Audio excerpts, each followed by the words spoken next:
Auzubillahi samil alim minasyaitonir rajim. Bismillahirrahmanirrahim. Alhamdulillahi rabbil alamin arrahmanir rahim maliki yaumiddin iyyaka na'budu wa iyyaka nasta'in ihdinas siratal mustaqim siratal ladzina an'amta 'alaihim ghairil maghdubi 'alaihim waladdallin amin.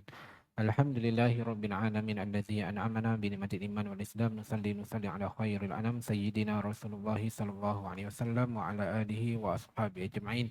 Rabbi syrah li sadri wa yassir li amri wa hlul 'uqdatam min lisani yafqahu qawli. Allahumma iftah 'alaina hikmataka wa anshur 'alaina min azaina bi rahmatika ya arhamar rahimin. Allahumma nawwir qulubana bi nur hidayatik kama nawartal arda bi nur syamsika wal qamarika abadan abada ya arhamar rahimin. Allahumma fakana fid din wa 'alimna ta'wil. Subhanaka la 'ilma lana illa ma 'allamtana innaka antal alimul hakim. Amma ba'du. Yang hormati dan kasihi AJK Masjid Al-Alami MITC Aikroh Melaka, Pegawai Syarak Tuan Imam Amirul Bilal Badi'un Zaman dan seterusnya saya hormati dan kasihi para alim ulama, tuan-tuan guru, muslimin dan muslimat dirahmati Allah Subhanahu wa taala.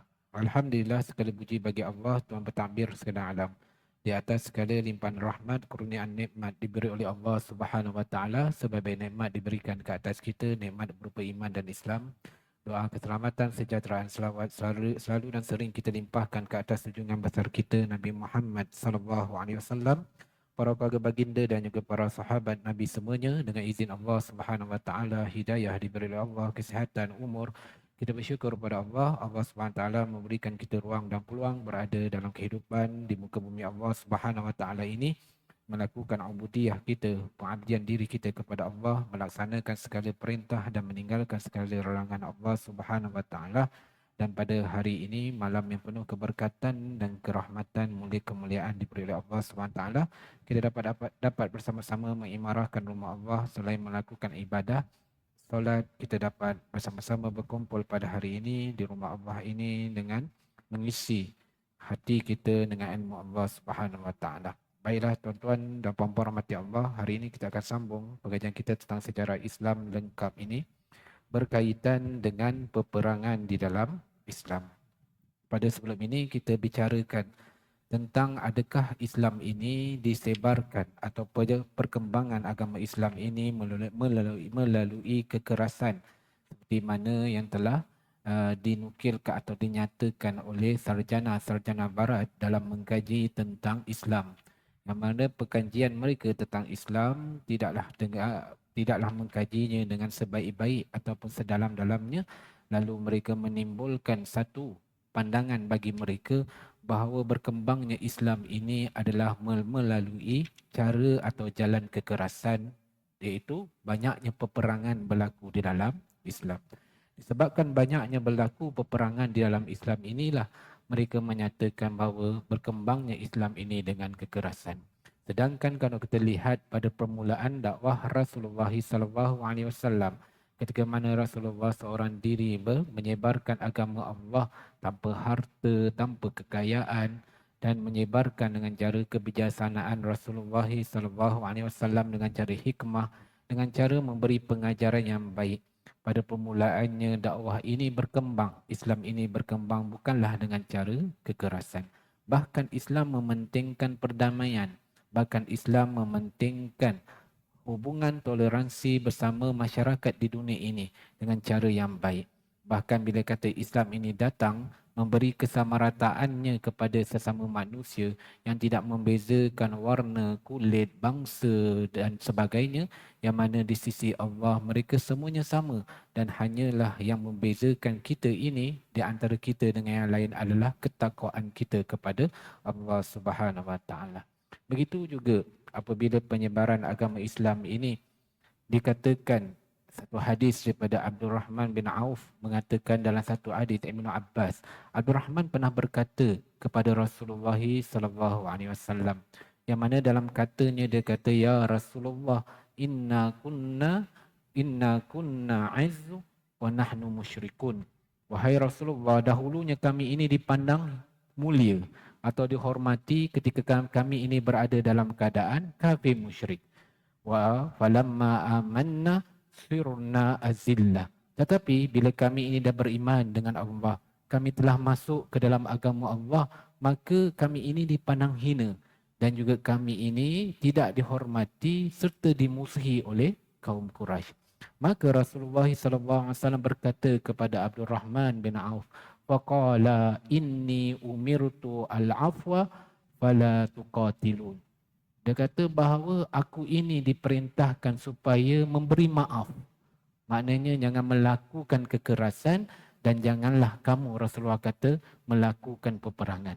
Maka ketika itu permulaannya penyebaran sebelum berlakunya peperangan yang kita lihat ketika mana selepas penghijrahan Nabi SAW di Madinah, timbulnya beberapa peperangan di dalam Islam yang kita nak tahu sebab apa berlakunya peperangan di dalam Islam tersebut. Adakah disebabkan kekerasan ataupun disebabkan kekuatan Islam ketika itu? Kalau kita nak mengatakan ataupun ada yang menyatakan bahawa mungkin masa zaman di Mekah umat Islam tak begitu ramai, sebab itulah belum ada kekuatan untuk melakukan peperangan. Tetapi ketika kita lihat balik, bila Rasulullah pergi ke Madinah, berhijrah ke Madinah, dapat membina negara di Madinah dan berlakunya antara peperangan yang pertamanya iaitu dipanggil Al-Badar Kubra. Badar Kubra ini berlaku, cetusnya peperangan tersebut kita lihat hanyalah dalam peperangan Badar ini umat Islam ataupun tentera Islam ketika itu 300 berjumlah lebih kurang 313 orang yang mana melawan musuh kafir musyrikin ketika itu 1000 orang. Jadi kalau nak katakan sebab di Madinah berlakunya peperangan tersebut disebabkan Islam ni dah kuat, dah ramai. Tapi kita lihat kenapa ketika itu umat Islam hanya 313. Sedangkan orang kafir musyrikin ini adalah berjumlah 1000 orang. Sehingga kan di situ adalah datangnya kemenangan dari pertolongan Allah Subhanahu Wa Taala. Dan kita lihat ini tak boleh diterima kalau kita menyatakan bahawa mungkin di Mekah umat Islam ni tak ramai sebab itulah tak berlakunya peperangan. Tetapi lihat beberapa fasah peperangan juga ada yang menunjukkan umat Islam ni berjumlah kecil berbanding dengan kaum-kaum musuh ataupun daripada kafir musyrikin ataupun daripada Yahudi yang menerima bantuan dan sebagainya, yang mana ketika itu melakukan peperangan melakukan peperangan bersama dengan Islam, jumlah Islam itu tidaklah, tentera Islam tidaklah terlalu ramai. Jadi tuan-tuan, sebab apakah berlakunya peperangan ini, nanti kita akan lihat faktor sebab apakah berlaku peperangan. Cuma nak nyatakan bahawa Islam ini berkembang bukanlah kerana berlakunya kekerasan, tetapi dengan cara hikmah, dengan cara yang baik, dengan cara nak menunjukkan agama Islam ini adalah agama yang memberi perdamaian atau mementingkan perdamaian. Dan selain itu juga dikatakan ketika tidak berlakunya peperangan di Mekah untuk mengelak atau menghindarkan daripada berlakunya fitnah ke atas Islam, kerana ketika itu takut bila orang tengok Islam ini ganas akan jauhlah orang ketika itu dengan Islam. Sebab itulah dikatakan oleh Allah Subhanahu Wa Taala supaya Allah memerintahkan Nabi sallallahu alaihi wasallam ini, yang mana dalam surah Al-Hajj dalam Al-Quran dalam surah An-Nahl ayat 125 yang Allah SWT berfirman, a'udzubillahi minasyaitonirrajim, ud'u ila sabili rabbika bil hikmati wa mau'izatal hasanah wajadilhum billati hiya ahsan. Dan serulah wahai Muhammad ke jalan Tuhanmu, mana menyebarkan agama ini dengan cara yang bijaksana, dengan cara hikmah bijaksana, dan memberi peringatan dan pengajaran yang baik. Dan juga kalaulah kamu ini berbantah dengan mereka atau berlakunya perdebatan dengan mereka, maka berbantahlah dengan cara yang baik. Mana di situ ditunjukkan bahawa antara uslub cara Rasulullah SAW diajarkan oleh Allah supaya menyebarkan dakwah Islam ini bukanlah dengan cara kekerasan, tetapi dengan cara kebijaksanaan, disusuri oleh akhlak peribadi kemuliaan yang ada pada Rasulullah, akhlak peribadi yang baik yang menunjukkan bahawa Islam ini bukanlah agama kezaliman dan bukan agama kekerasan. Baiklah tuan-tuan dan puan-puan rahmati Allah. Kalau kita lihat juga masa ketika mana dikatakan kaum Quraisy telah menindas kaum muslimin dengan kejam, Nabi Muhammad dan pengikut-pengikutnya mereka seksa, maka waktu mereka dan Muhammad dalam keadaan yang amat lemah, datanglah penduduk Madinah ke Mekah. Yang ini kita lihat pada sebelum ini belajar tentang hijrah Rasulullah sallallahu alaihi wasallam. Maka memberi seruan kepada Nabi Muhammad sehingga mereka ini suka rela menganut agama Islam. Maka Nabi pun memberi seruan kepada penduduk Madinah yang hadir ke Mekah untuk berjumpa dengan Rasulullah sallallahu alaihi wasallam. Maka dengan seruan tersebut mereka meluk agama Islam.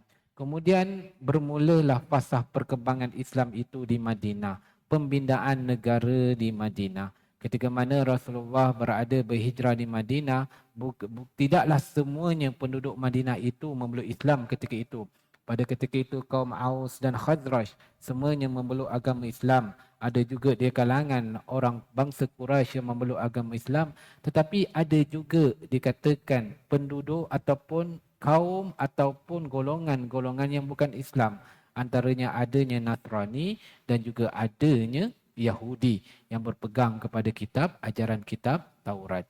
Dan tuan-tuan dan puan-puan rahmati Allah Subhanahu wa taala, maka dengan demikian dapatlah kita mengatakan setelah dengan seruan Rasulullah, dengan kebijaksanaan, hikmah, cara kebijaksanaan dalam menyebarkan agama Allah ini, dengan akhlak yang budi pekerti yang baik yang ada pada diri Rasulullah, menyebabkan orang ketika mana penduduk Madinah ini datang beriman dengan Rasulullah dan menyebarkan agama tersebut di Madinah sebelum Rasulullah ini berhijrah ke Madinah, dan mereka mengatakan tentang diri Rasulullah sallallahu alaihi wasallam sehingga mereka menyatakan bahawa Rasulullah lah layak menjadi pemimpin di Madinah untuk menyelesaikan atau menyelesaikan masalah yang berlaku di antara mereka, iaitu perbalahan antara kaum Aus dan Khazraj dan sebagainya. Yang apa beberapa permasalahan yang berlaku Madinah kerana kelayakan dilihatnya pada diri Rasulullah sallallahu alaihi wasallam. Jadi tidak ada kekerasan, dengan cara yang baik dan sebagainya Rasulullah ini menyebarkan agama Islam. Setelah itu dilihatkan kerajaan Bani Abbas telah datang tentera salib ke timur dengan maksud hendak menumpaskan atau melenyapkan agama Islam dari permukaan bumi, tetapi banyak tentera salib yang tertarik hatinya kepada agama Islam. Mereka menjadi penganut agama Islam lalu menggabungkan diri dari barisan kaum muslimin. Itu lihat bagaimana juga berlaku ini selepas daripada zaman Rasulullah, fasah pengembangan Islam pada zaman Rasulullah, sehinggalah kepada zaman Abbas, pada Bani Abbas, pada zaman Abbasiyah, bagaimana dikatakan peperangan juga berlaku di antara kaum muslimin dengan tentera salib, dan kebanyakan mereka ini melihat kepada tertariknya mereka kepada agama Islam ini, sehingga mereka ini ramai daripada kalangan mereka ini memeluk ke dalam agama Islam. Dalam hubungan ini Rahib Thomas berkata tidak sedikit tentera salib yang tertarik kepada seruan Islam sejak masa permulaannya, iaitu ke abad bukan sahaja orang-orang biasa, bahkan pembesar-pembesar dan parlimen-parlimen pun banyak yang tertarik dengan seruan Islam. Lalu ia menggabungkan diri dalam barisan kaum muslimin, padahal pada saat itu orang Masihi mendapat kemenangan yang gemilang. Baiklah tuan-tuan dan puan-puan rahmati Allah. Begitu juga bagaimana kerajaan Baitul Maqdis, yang mana pada malam pertempurannya mereka lalu masuk Islam dan bergabung dengan barisan musuh dengan tiada dipaksa oleh sesiapa pun. Beralasan keterangan-terangan ini dapatlah orang mengatakan bahawa agama Islam itu tersebar di kalangan orang Masihi dengan paksaan dan kekerasan, tetapi bukanlah begitu. Kerana mereka ini kebanyakan masuk ke dalam agama Islam disebabkan antaranya adalah kebanyakan yang telah tertarik dengan agama Islam itu sendiri. Dan dilihat juga pada tahun ke-7 Hijrah yang dikatakan pada 7 atau 6 Hijrah, yang abad ke-12 Masihi, bangsa Mogol menyerang dunia Islam dengan cara yang amat biadab dan ganas. Mereka laksana sungai yang deras, istana-istana, gedung dan masjid-masjid mereka dihancurkan, buku-buku dan kitab-kitab mereka dibakar, para ulama mereka dibunuh, khalifah bersama keluarganya juga mereka bunuh. Pada tahun 656 Hijrah, kerajaan Abbasiyah mereka gulingkan, maka kekuasaan pindah ke tangan mereka. Kaum muslimin di kota kerajaan dan sekitarnya tiada berdaya lagi. Ini berlaku dikatakan dalam satu ketika Panglima Genghis Khan dikatakan seorang daripada Mongolia ini. Kerajaan Mongolia ini menyerang Islam dengan cara dunia Islam dengan cara yang amat biadab dan ganas. Dan ketika itu dilihat bagaimana selepas berlakunya ini ramai juga daripada kerajaan Mongolia ini, orang-orang Mongol ini masuk ke dalam agama Islam.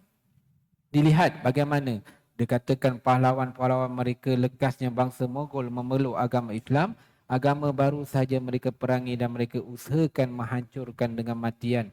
Dapatkah kita mengatakan bahawa agama Islam ini tersebar di kalangan bangsa Mogol itu dengan kekerasan? Kalau kita lihat berlakunya peperangan ini antaranya disebabkan kekejaman yang berlaku ke atas orang musuh ataupun golongan musuh ini terhadap Islam.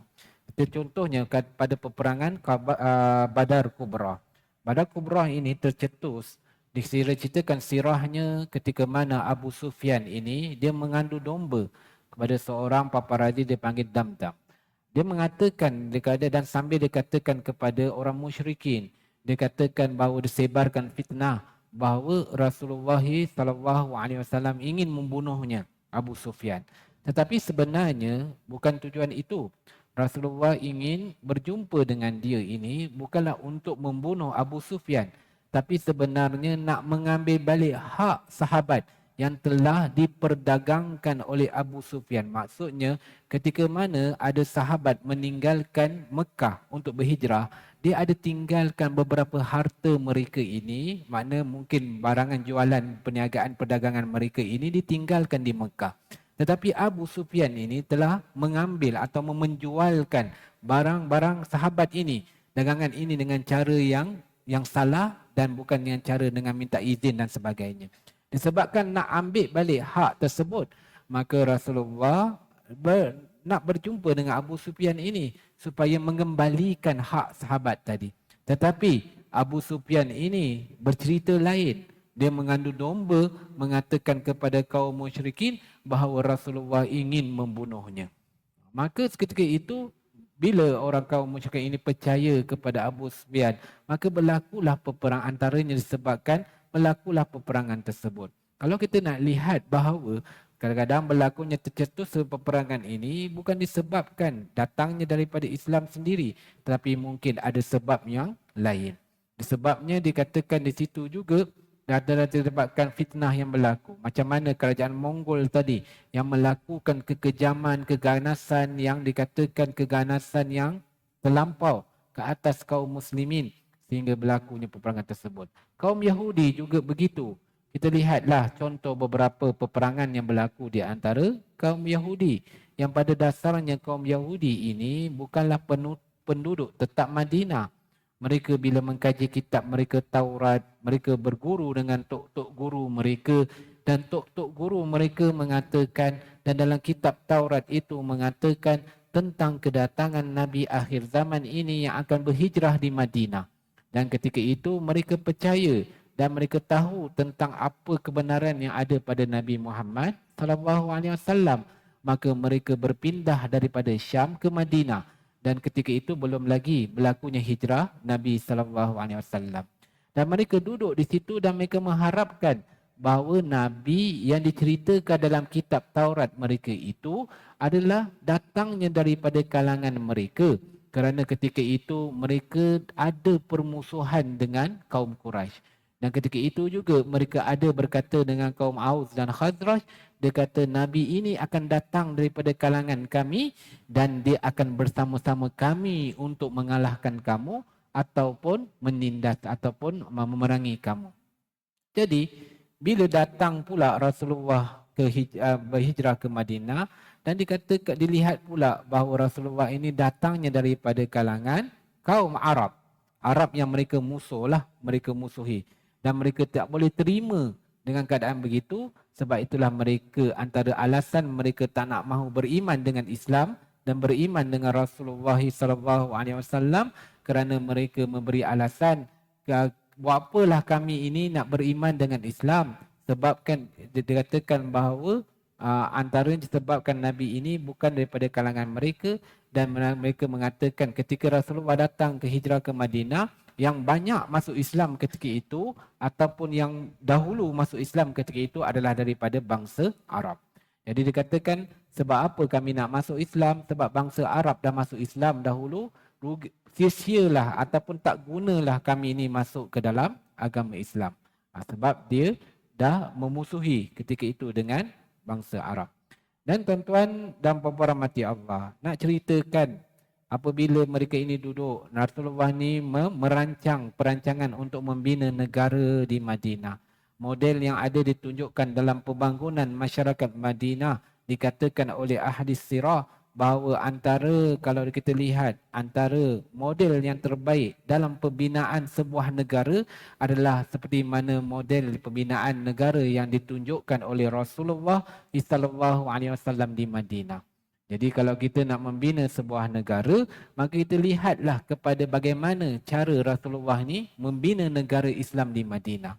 Ketika itu, apabila ada kaum Yahudi yang belum Islam, yang ada juga dari kalangan kaum Islam daripada bangsa Arab, daripada kaum Aus dan Khazraj, ada juga bangsa Nasrani, maka pada permulaannya Rasulullah nak supaya masyarakat hidup di Madinah tersebut semuanya dapat bekerjasama, bersatu hati, semuanya dapat hidup aman dalam negara Madinah tadi di bawah pemerintahan Rasulullah SAW.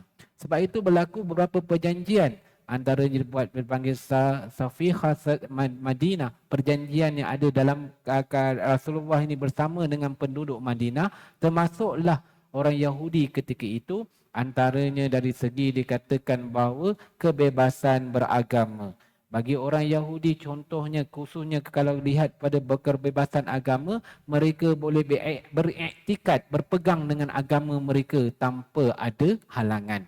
Jadi kebebasan beragama. Seterusnya Rasulullah kata tentang untuk menjaga harta dan juga dikatakan juga hubungan kemasyarakatan, makna tak nak ada laku permusuhan walaupun dia Islam ke kalangan orang Islam dengan bukan Islam, makna nak hidup dalam kemasyarakatan yang aman dan juga dikatakan dengan ekonomi dan juga termasuklah dalam ketenteraan.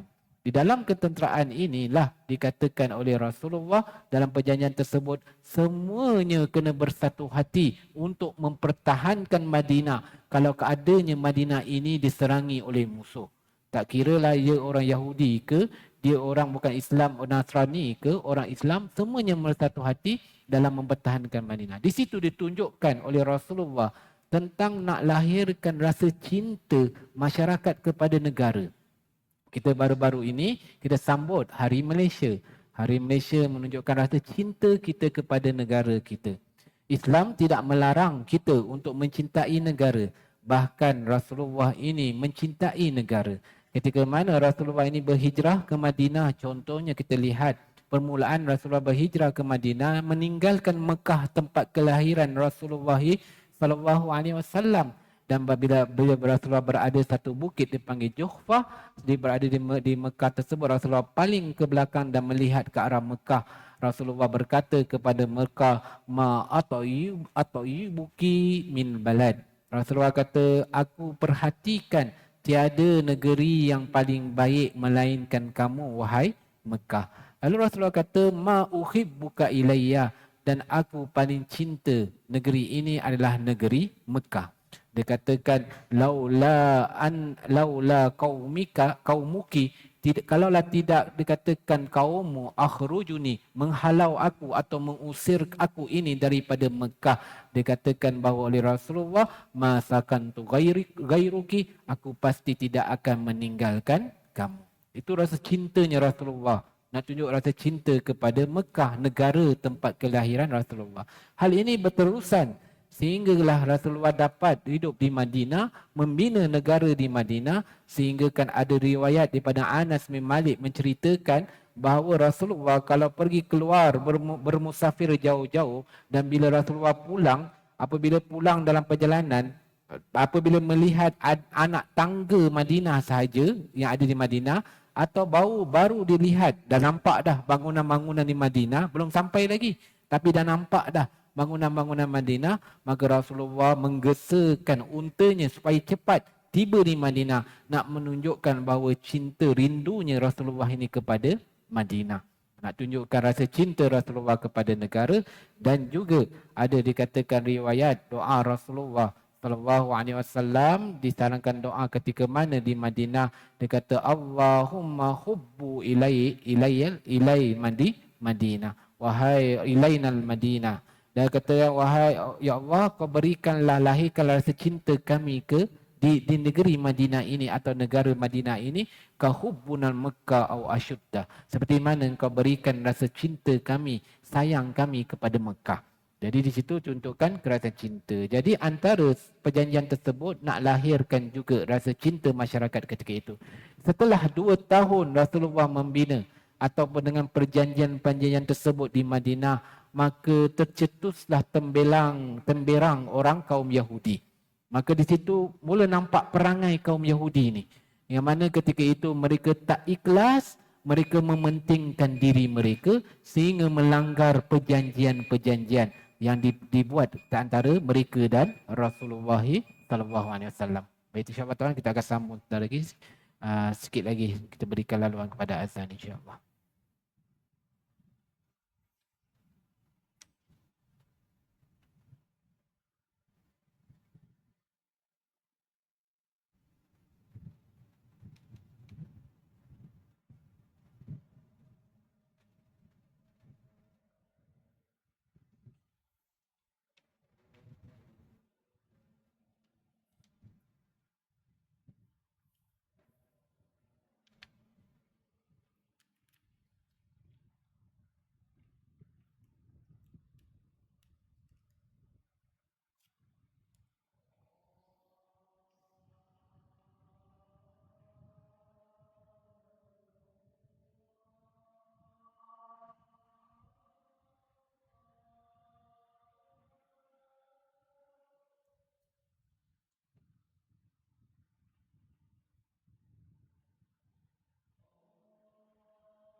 La ilaha illallah Muhammadur Rasulullah.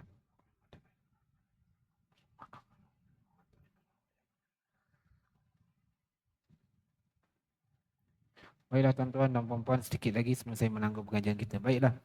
Maka disebabkan pengkhianatan yang berlaku di antara kaum Yahudi dengan perjanjian, tidak menepati janji-janji mereka terhadap perjanjian dibuatkan dengan Rasulullah dalam ketika mana mereka duduk dalam Madinah.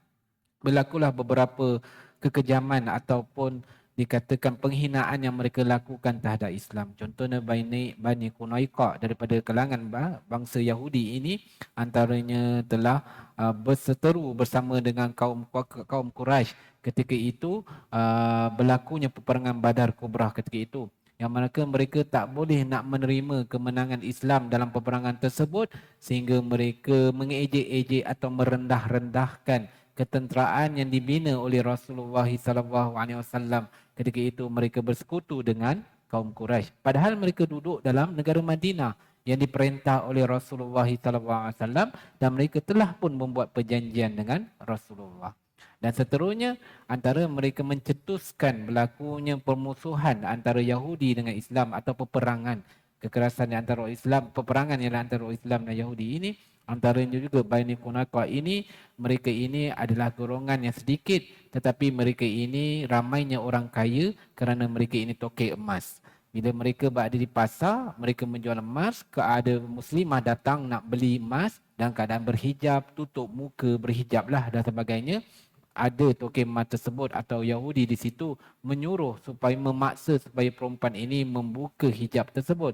Tetapi perempuan muslimah ini tetap mempertahankan dirinya sebagai muslimah sehinggalah ada mengatakan diikatnya kain ataupun bajulah kain yang dipakai oleh ataupun baju pakaian yang dipakai oleh muslimah tersebut dan diikat, dan bila muslimah tu bangun daripada tempat duduknya bila berurusan untuk membeli emas tersebut, maka tercabutlah pakaian tersebut atau hijabnya tadi, nampaklah auratnya. Dan ketika itu diejek-ejek dan diketawa-ketawakan oleh Yahudi, penduduk pemuda-pemuda Yahudi, maka perkara itu peristiwa itu dilihat oleh seorang daripada kalangan lelaki Muslim dan membantunya, dan berlakulah pergaduhan di antara lelaki Muslim itu dengan orang Yahudi, maka seorang daripada orang Yahudi itu mati dibunuh oleh lelaki Muslim ini. Sebab apa? Sebab nak mempertahankan Islam tadi. Dihina dan diejek dan direndah-rendahkan. Tetapi orang Yahudi ini tak boleh terima, lalu dia menangkap lelaki tersebut dan lelaki ini juga mati dibunuh. Dan bila hal itu berita itu sampai kepada Rasulullah SAW, maka berlakulah peperangan di antara ataupun permusuhan di antara kaum Islam dengan bangsa Yahudi. Disebabkan beberapa pengkhianatan ataupun ketidakakuran mereka pada janji yang mereka buatkan, pelanggaran mereka, dan disebabkan penghinaan mereka terhadap agama Islam, sehingga kan Rasulullah mengarahkan para sahabat ataupun tentera Islam tadi pergi mengepung mereka dan mengusir mereka daripada Madinah. Nak kata Islam tu kejam? Tidak. Sebab apa? Sebab kalaulah Islam ni kejam, pada awal lagi dah Islam ini tidak memberi muka kepada kaum Yahudi. Sebab Yahudi ini memang dinyatakanlah dalam Al-Quran bagaimana sifat mereka ini. Ada kalangan mereka ini yang banyaknya berbohong, banyaknya berdusta, banyaknya yang benci kepada agama Islam, tetapi banyak juga ruang dan peluang muka yang diberikan oleh Rasulullah, di mana keperhatian Rasulullah terhadap mereka, walaupun mereka ini menghina Islam ketika itu, tetapi Rasulullah hanya mengusir mereka daripada Madinah. Panggil halau lah. Bukannya lagi dengan membunuh. Tapi adalah berapa lagi kalangan Yahudi itu pernah saya ceritakan sebelum ni. Cuma nak ceritakan bahawa berlakunya peperangan Islam ini antara sebabnya adalah untuk membela diri dan juga meninggikan agama Allah Subhanahu Wa Taala. Sebab itulah dikatakan dalam surah Al-Mumtahinah ayat 8-9, apa kata, a'udzubillahi minasyaitanirrajim, la yanhaakumullahu 'anil ladzina lam yuqatilukum fid din wa lam yukhrijukum min diyarikum wa an tabarru'um wa tuqsitu ilaihim innallaha yuhibbul muqsitin. Dan dikatakan bahawa Allah ni tak larang pun kamu atau menegah kamu berbuat baik kepada orang-orang kafir ini ataupun orang bukan Islam yang tidak memerangi kamu dan juga tidak menghalau kamu atau mengusir kamu daripada negara kamu, iaitu tabarruhum berbuat baik, wa tuqsitu ilaihim berlaku adil kepada mereka. Innallaha yuhibbul muqsitin, sesungguhnya Allah ini sangat suka, sangat cinta kepada orang yang berlaku adil. Tetapi apa yang Allah melarang kita adalah melarangkan, dia kata innama yanhakumullahu 'anil ladzina qatilukum fiddin wa ukhrijukum min diyarikum. Tetapi Allah melarang kepada kamu ni kaum muslimin untuk berbuat baik ataupun melakukan persahabatan yang baik bersama dengan orang yang bukan Islam ini, yang memusuhi kamu, yang memerangi kamu, yang menghalau kamu daripada negara kamu. Dan dikatakan juga bahawa wazakhiru ala ikhrajukum antawalluhu wa man yatawallu faulaika zalimun. Dan dikatakan bahawa yang memerangi kita dalam urusan agama, yang mengusir kamu daripada kampung halaman kamu dan membantu orang lain untuk mengusir kamu atau memerangi kamu tadi, barang siapa yang menjadikan mereka sebagai kawan, mereka itulah orang-orang yang zalim. Itu disebabkan peperangan berlaku, kekerasan berlaku terhadap orang bukan Islam. Kerana apa? Kerana dia memerangi kita, kerana dia ini menghina agama kita ataupun menghina, merendahkan ataupun memberi kehinaan ke atas akidah pegangan kita terhadap iman kita kepada Allah dan terhadap Islam ini. Dan sebab itu Allah larang kita berbuat baik. Bahkan bukan saja berbuat baik, bahkan membantu pula mereka. Kalaulah mereka ini ada memerangi orang Islam, maka kita ini bantu mereka untuk memerangi Islam. Itu juga dilarang oleh Allah Subhanahu Wa Taala. Di situ ditunjukkan bahawa Islam bukanlah agama kekerasan, tetapi bila kata kalau keras, Allah pasti tidak akan memerintahkan kita berbuat baik kepada orang bukan Islam yang berbuat baik kepada kita. Bahkan Allah bahkan menyatakan kita tak dilarang berbuat baik kepada mereka yang berbuat baik kepada kita, bahkan berlaku adil pula kepada mereka. Dia berlaku adil ni maknanya hidup komunikasi kita atau toleransi kita dengan mereka ini dengan cara yang baik. Baiklah tuan-tuan, insya-Allah saya akan sambung lagi berkaitan dengan dikatakan sebab-sebab kaum muslimin ini terlibat dalam medan peperangan. Tadi saya nyatakan pertamanya antara disebabkan membela diri atau tujuan yang untuk agama Allah Subhanahu Wa Taala, seperti mana contoh yang saya nyatakan dalam kisah Bani Qunaiqah tadi, iaitu daripada bangsa Yahudi. InsyaAllah kita akan sambung pada masa yang akan datang, diizinkan oleh Allah pada seterusnya. Dikatakan sebab-sebab kaum muslimin ini terlibat ke dalam medan peperangan. Baiklah tuan-tuan, maka di situ kita lihat juga penyebaran agama Islam ini sehinggalah tersebarnya di Malaysia ini kita lihat. Dan juga di negara benua Afrika dan sebagainya, beberapa negara barat yang tersebarnya agama Islam ini.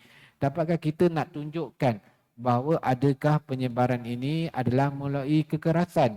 Kalau kita lihat balik sejarah kita lah, bagaimana Islam ini tersebar ke dalam Malaysia di tanah Melayu ni. Kita belajar sejarah kan, bukannya melalui kekerasan pada awalnya, tetapi dengan cara uslub dakwah dengan kebijaksanaan.